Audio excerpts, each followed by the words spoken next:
नमस्कार, मैं हूँ राजकुमार विश्वकर्मा। आप देख रहे हैं फ्लैश न्यूज। इस समय मेरे साथ है भारतीय राष्ट्रीय कांग्रेस के एक ऐसा चेहरा जो कि आपने हमेशा जब जब एक विपक्ष की बात होती है, कांग्रेस के हित की जब बात होती हो, मुंबई से लेकर दिल्ली तक सड़क पर उतरने का काम करते रहे।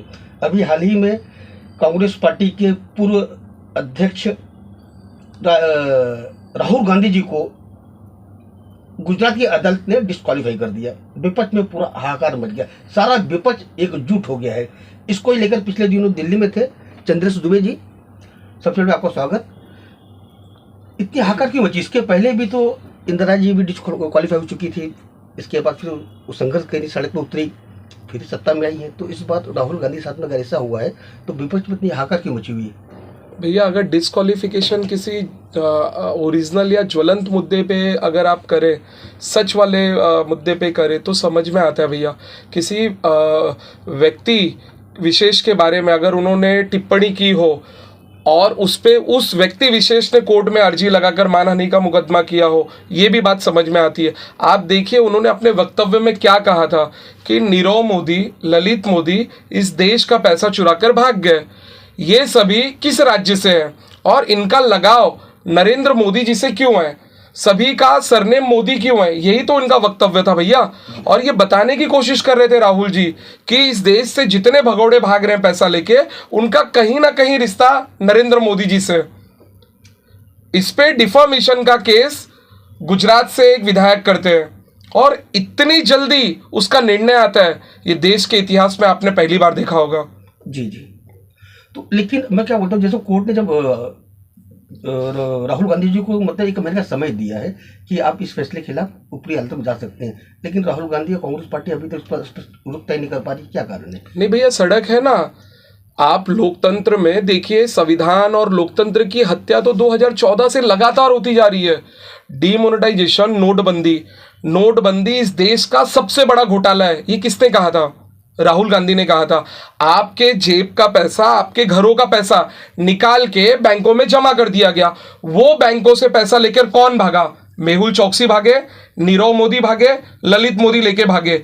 आज तक ये तीनों भगोड़े 8 साल से भी ऊपर इनको सत्ता का सुख भोगते हो गया है नरेंद्र मोदी जी को।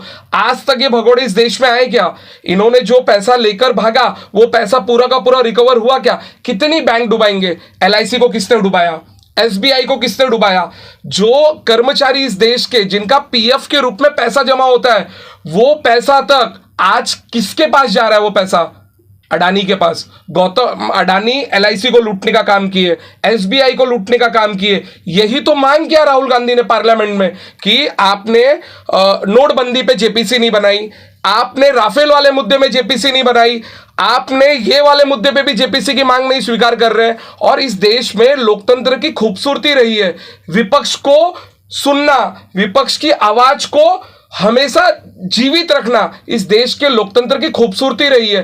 पूरे विश्व में भारत में लोकतांत्रिक तरीके से, पद्धति से पक्ष और विपक्ष के लोगों को तवज्जो दी जाती है। इसी खूबसूरती को विदेशों में हम बोलते हैं कि भारत का लोकतंत्र सबसे अच्छा है। 2014 से आप मुझे बताइए, आपने इसके पहले भी कभी देखा था? जब 2004 से 14 तक हमारी सत्ता थी, उसके पहले कभी आपने सुना था कि किसी भी विरोधी पक्ष के नेता अगर लोकसभा में बोल रहे हैं तो उनकी आवाज को म्यूट कर दिया गया हो, उनके प्रसारण को, जो वो लाइव बोल रहे हैं हाउस के अंदर, लोकसभा या राज्यसभा के अंदर, लोकसभा टीवी या राज्यसभा टीवी पे उनके आवाज को बंद कर दिया गया हो या उसके लाइव टेलीकास्ट को रोक दिया गया हो? आपने कभी सुना था भैया इसके पहले?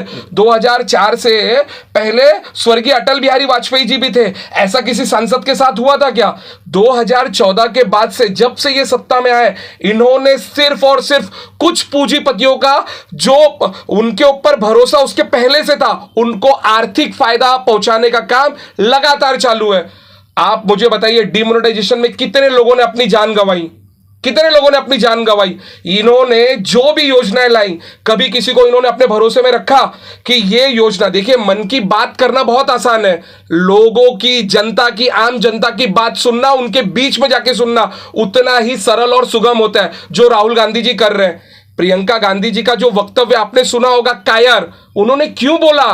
कायर है भैया, हमारी नजर में ये कायर है क्यों? मैं आज चुनौती देता हूं, प्रियंका जी पे आपको केस करना है, करें। चंद्रेश दुबे पे आपको केस करना है, करें। आरएसएस भाजपा वाले, मेरा ओपन आपको खुला आमंत्रण है। इस वक्तव्य के लिए कोई कांग्रेस जन माफी नहीं मांगेगा। जैसे राहुल गांधी जी ने बोला ना कि मैं अदालत के अंदर इस चीज के लिए कभी माफी नहीं मांग सकता, मैं सच्चाई बोलने के लिए मैं लड़ रहा हूं। और राहुल गांधी ने दिल्ली में भी एक अपना वक्तव्य दिया था कि मेरा नाम राहुल गांधी है, राहुल सावरकर नहीं। और सच बोलने के लिए कोई कांग्रेस का कार्यकर्ता कभी माफी नहीं मांगेगा। इसका मतलब था भैया, क्योंकि राहुल गांधी जी सच बोल रहे हैं, लोगों के हित की लड़ाई लड़ रहे हैं। बढ़ती हुई महंगाई, आपने एक नेता को देखा है मुखर होकर बोलते हुए कभी?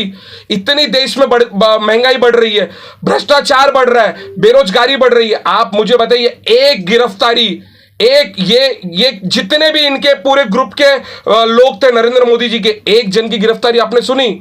सब पैसा लेके भाग गए। आए ये अभी तक अनिल अंबानी, HAL, इसके पहले HAL देश में लड़ाकू विमान बनाने का काम इसके पहले और अब कुछ वर्षों पहले तक कौन करता था? HAL करती थी। किसकी कंपनी थी? भारत सरकार की कंपनी थी। इन्होंने फ्रांस से किसका ऑर्डर करवाया? राफेल का। किसको कॉन्ट्रैक्ट मिला? अनिल अंबानी को। आज अनिल अंबानी क्या है? बैंक करप्ट, दिवालिया है कि नहीं है भैया? मुझे बताइए, ये बात किसने उठाई थी हाउस के अंदर? सम्माननीय राहुल गांधी जी ने। क्या हुआ उनके साथ? आज ये सिला मिला है भैया। अडानी की शेल कंपनियां, जितनी भी शेल कंपनियां अडानी ने बनवाई, 20,000 करोड़ रुपया चाइना रूट से आता है और अडानी की कंपनी में इन्वेस्ट होता है। ये एक शेल कंपनी नहीं है, सैकड़ों की संख्या में शेल कंपनी है और कई लाख करोड़ रुपए का भैया घोटाला है। इसकी जांच होनी चाहिए कि नहीं होनी चाहिए? ये टैक्स पेयर का पैसा है, ये आपके जीवन भर की जमा पूंजी, आपके बचत का पैसा है बैंकों में, LIC के अंदर, SBI के अंदर। पंजाब नेशनल बैंक किसने लूटा? मेरा आपसे सवाल है, किसने लूटा? कौन भाग गया लूट के इस देश में? ठीक है चंद्रेश दुबे जी, 2 सवाल आखिरी मेरे, दोनों सवाल को मैं चाहूंगा एक बार आप जवाब देंगे। जैसे आपने कहा कि राहुल गांधी जी ने कहा दिल्ली के अंदर कि मैं सावरकर हूँ, नहीं सावरकर नहीं हूँ, मैं राहुल गांधी हूँ, मैं माफी नहीं मांगूंगा। इस वक्तव्य को लेकर महाविकास अघाड़ी में एक दरार पड़ती नजर आ रही थी, जिसके लिए संजय राउत ने प्रचंड पे मतलब एतराज जताया कि मतलब सावरकर महाराज के हमारे आराध्य देव हैं। साफ तौर पर उद्धव ठाकरे ने इस बात को लेकर नजरिया जताई। जब विपक्ष की एकजुटता जब मीटिंग हो रही थी तो कोई प्रतिनिधिमंडल शिवसेना का नहीं गया है, तो क्या इस पे भी कांग्रेस अभी भी स्टैंड कायम है? यस भैया, हमारा स्टैंड का देखिए, राज्य अगर इनको नरेंद्र मोदी को रोकना है, इनको लोकतंत्र को जीवित रखना है, इनको संविधान को बचाना है, ये इस मुद्दे पे हमारे साथ में। लेकिन हम अपने इस वक्तव्य पे, राहुल जी के इस वक्तव्य पे, हम पहले भी थे, अभी भी है और आगे भी रहेंगे। जो हमारे सामने भैया, मैं आप ये एक व्यक्ति विशेष, आप समझिए, राहुल गांधी जी ने जो सावरकर बोला है वो किसी व्यक्ति विशेष को छोटा दिखाने के लिए वो नहीं बोल रहे हैं। उनकी जो सोच है उस सोच को बताने की वो कोशिश कर रहे हैं कि इनकी सोच माफी की रही है। ये डरते हैं भैया। डरता कौन है आप मुझे बताइए? सच का सामना अगर इनके अंदर हिम्मत होती, आप देखिए, ये बूम लेके आ गए, आप कैमरे पे मुझे ऑन रिकॉर्ड क्वेश्चन कर रहे हैं, मैं उसका आंसर कर रहा हूं। ये आप क्या कट एडिट पेस्ट करेंगे? एज इट इज इसको आप अपने चैनल्स पे दिखाएंगे। आज तक एक लाइव प्रेस कॉन्फ्रेंस 2014 में, जब से ये प्रधानमंत्री के रूप में देश में बैठे हैं, आज तक इन्होंने एक लाइव प्रेस कॉन्फ्रेंस ली है? किसी भी पत्रकार के प्रश्न का उत्तर इन्होंने on record, on air channels में किसी में दिया है कि वो राफेल पे अपना इनसे सवाल पूछ पाए, वो डिमोनेटाइजेशन पे इनसे अपना सवाल पूछ पाए, वो ये इन्होंने जो LIC को अडानी ने लूटने का काम किया, SBI को लूटने का काम किया, कि गौतम अडानी से आपका रिश्ता क्या है नरेंद्र मोदी जी, इस बारे में हम आपसे बात करना चाहते हैं। आपने इसके पहले भी किसी प्रधानमंत्री को सुना था कि मेहुल भाई करके किसी प्रोग्राम में, किसी कार्यक्रम में, सरकारी कार्यक्रम में ये अधिकृत तौर पर मेहुल भाई करके उसको संबोधित कर रहे हैं? कायर क्यों बोला प्रियंका गांधी जी ने? इस देश में भैया इसके पहले के किसी प्रधानमंत्री को आपने सुना था कि उनको उसी देश के किसी राज्य में जाने से डर लगता हो? राहुल गांधी जी को थ्रेट थी, उनको इनपुट जम्मू कश्मीर की पुलिस से मिल रही थी कि वहां की इंटेलिजेंस ब्यूरो, वहां की लोकल पुलिस ने ऐसे इनपुट दिया हुआ था कि आपके ऊपर हमला हो सकता है। राहुल गांधी जी भारत जोड़ो यात्रा में चल रहे थे, लाखों सैकड़ों की संख्या में लोग उनके साथ में चल रहे थे। राहुल जी को जैसे इस मामले से अवगत कराया गया, उन्होंने क्या निर्णय लिया कि मैं अपने देश में हूं, मैं अपने घर में हूं, और मैं कन्याकुमारी से जिस तरीके से मैं पैदल चल रहा हूं उसी तरीके से मैं देश के श्रीनगर में भी जाऊंगा और लाल चौक पर मैं तिरंगा फहराऊंगा और पैदल ही चलूंगा। उन्होंने एक बार भी बोला कि मुझे मेरे इस देश में डर है, मुझे इस मेरे राज्य में डर है, मुझे इस मेरे घर में डर है। यह वक्तव्य था नरेंद्र मोदी जी का पंजाब इलेक्शन के पहले। तो क्यों नहीं हम कायर बोले ऐसे प्रधानमंत्री को जिसको अपने खुद के घर में डर लगता हो। ठीक है, आखिरी सवाल लेता हूं मैं आपसे, राहुल गांधी कोर्ट जाएंगे कि नहीं जाएंगे? क्योंकि अगर कोर्ट नहीं जाते हैं 2 साल की सजा प्लस 6 साल का क्वालिफिकेशन, 8 साल तक वो चुनाव लड़ नहीं पाएंगी। उनकी उम्र इस समय 52 साल है, अगर 8 साल ऐड कर दिया जाए तो 60 साल तक वो चुनाव नहीं लड़ सकते हैं। देखिए भैया, ये उनका व्यक्तिगत निर्णय है और कांग्रेस पार्टी इस बारे में उनसे विचार विमर्श करके आप सभी को अवगत कराएगी। कोर्ट इस संविधान ने सभी को अधिकार दिया है अपनी बातों को।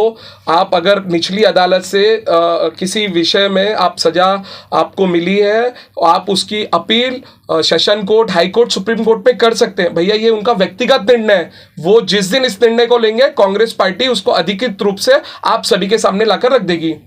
धन्यवाद। ये थे चंद्र दुबे जी, एक ऐसा चेहरा वास्तव में हमेशा कांग्रेस की जब भी बात आती है तो सबसे पहले दौड़ने वाला चेहरा चंद्र दुबे जी। आपने बार बार हवन न्यूज के माध्यम देखा है, अपने तमाम न्यूज के चैनल में आपने देखा होगा। पूछे गए हर सवाल का उन्होंने दिया बेबाकी से जवाब। मैं रश्मि बिस्कुट, फ्लैश न्यूज।